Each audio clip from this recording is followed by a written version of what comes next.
वहां कंटेम्प्ट का केस लगा हुआ है।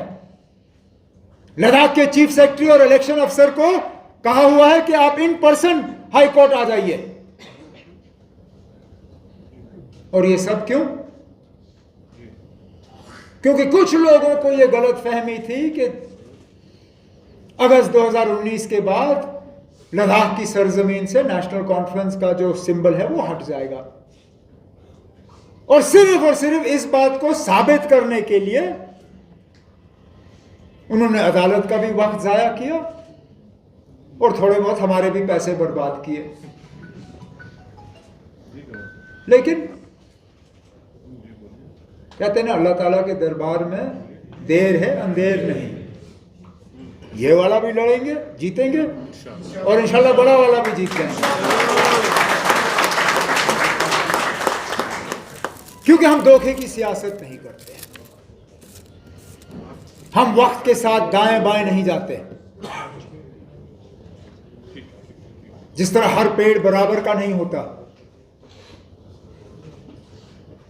सफेदा, जिसको रशियन पॉपुलर कहते हैं, इतना पतला होता है, हवा दाएं तो पेड़ दाएं, हवा बाएं तो बाएं, जरा थोड़ी सी तेज हवा तो टप। उसके मुकाबले में चिनार, कहीं पे भी हवा हो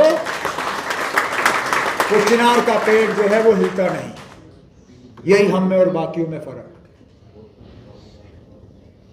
हम वक्त के साथ दाएं बाएं नहीं जाते।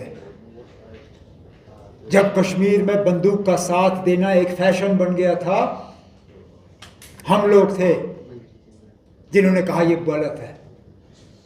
कश्मीर के नौजवानों, होशियार रहो, इससे तबाही होगी लेकिन कुछ बदलेगा नहीं। और बिल्कुल वही बात आज साबित हुई। और हैरान मैं इस बात से, जिन लोगों ने बंदूक का इस्तेमाल किया, आज वो भी गवर्नर साहब के तिरंगा यात्रा में मुल्क का झंडा लेके मजबूर हुए वहां जुलूस में शिरकत करने पे।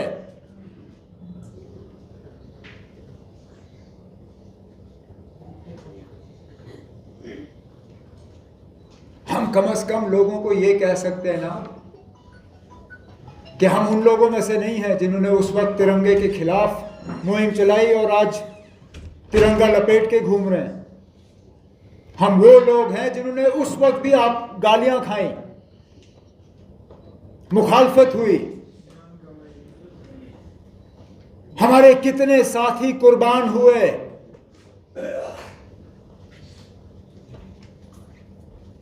कितने मेरे साथी यहां हैं जिनका कोई ना कोई उस दौरान मारा गया, सिर्फ इसलिए क्योंकि हमने मौके की सियासत नहीं की और आज भी नहीं करेंगे।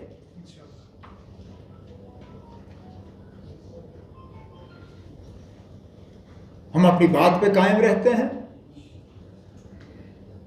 हमारी कोशिश भी यही रहनी चाहिए कि जितना हमसे हो सकता है उतना ही कहें।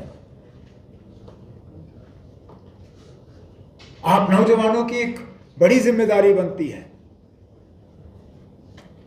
कि आप नेशनल कॉन्फ्रेंस का प्रोग्राम, नेशनल कॉन्फ्रेंस की हिस्ट्री,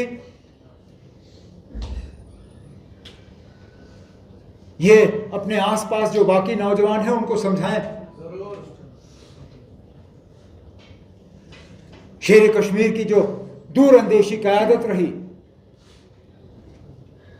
जिसको आज और कोई नहीं तो मुल्क का चीफ जस्टिस सलाम करने पे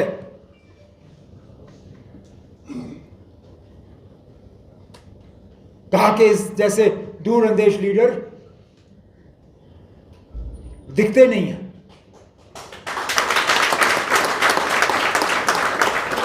हमें फख्र होना चाहिए कि हम उस जगह खड़े हैं, उस तंजीम में खड़े हैं जिसका प्रोग्राम विरासत में हमें वो उस लीडर ने दिया।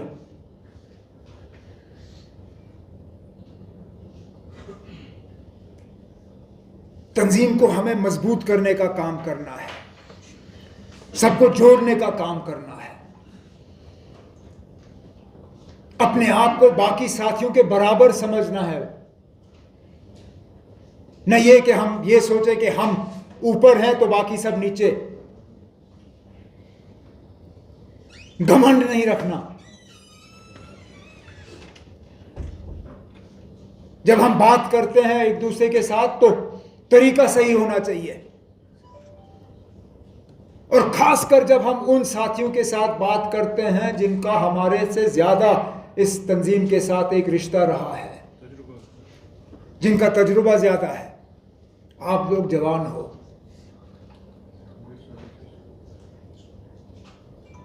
मैं जब आप लोगों की उम्र का था